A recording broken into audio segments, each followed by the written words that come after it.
Hello, everyone. Welcome to Terribly Spooked. It's good to see you here. Stay a while. The purpose of this channel is to create a community of people who enjoy listening to scary stories.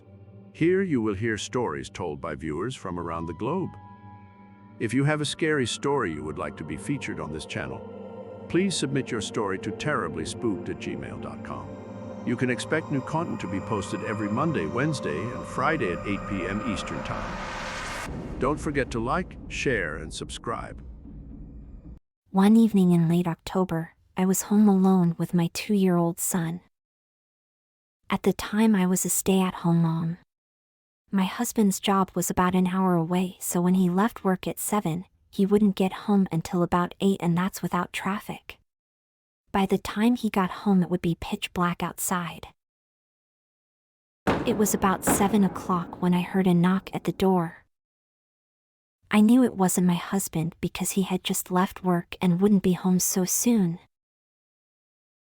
By the time I made my way from the kitchen to the front door and looked outside, there was nobody there. I looked around and I didn't see anyone outside our driveway either. I thought to myself, maybe I'm just hearing things. I went back to the kitchen and continued loading the dishwasher. I heard the knock again. This time I knew for sure I wasn't just hearing things. I walked back to the front door and looked outside, and still I saw no one. I began to get worried and not knowing what to do. I called my husband. He told me not to worry about it because it was probably just some of the younger kids from the neighborhood messing around. After he calmed me down, I went back to wash the dishes and never heard another sound. About an hour later, my husband came home. We sat down to have dinner. While we were eating, we heard a knock at the door. We looked at each other, and for the first time my husband seemed concerned. Standing at our front door were 2 men with their backs turned to our door so we could not see their faces. They were wearing all black clothing and even gloves. As we looked outside through the window, we heard a loud bang at our kitchen door, which sounded like someone was trying to break down our door. I grabbed my cell phone and dialed 911 while my husband grabbed his shotgun. He told me to lock myself in the bedroom with our son. He was screaming his head off because he saw how scared I looked. While I was on the phone with the 911 operator, I heard a loud gunshot. I was so scared and didn't know what to think. I didn't know if my husband was hurt or if he hurt someone else.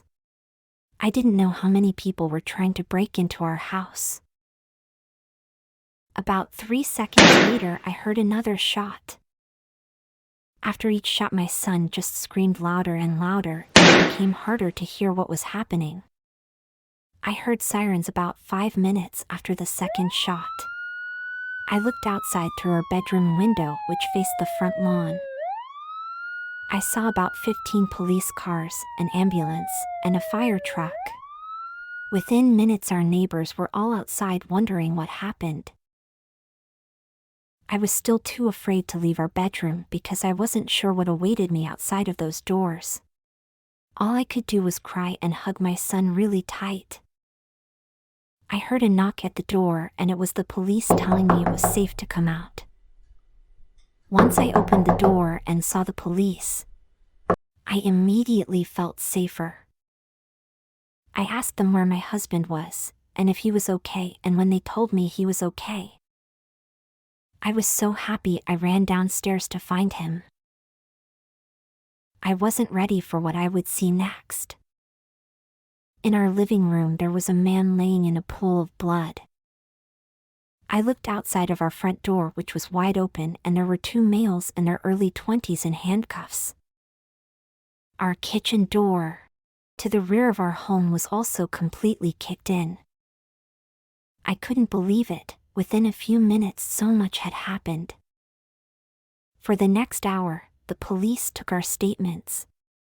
We found out that these guys were looking for a house to rob, but they obviously came to the wrong house. One thing I forgot to mention is that my husband's car was usually parked in our garage. Keep that in mind because it's going to be important to remember. The detectives told us that one of the guys gave a confession that they had been watching our house for a week and they knew that I would be home alone.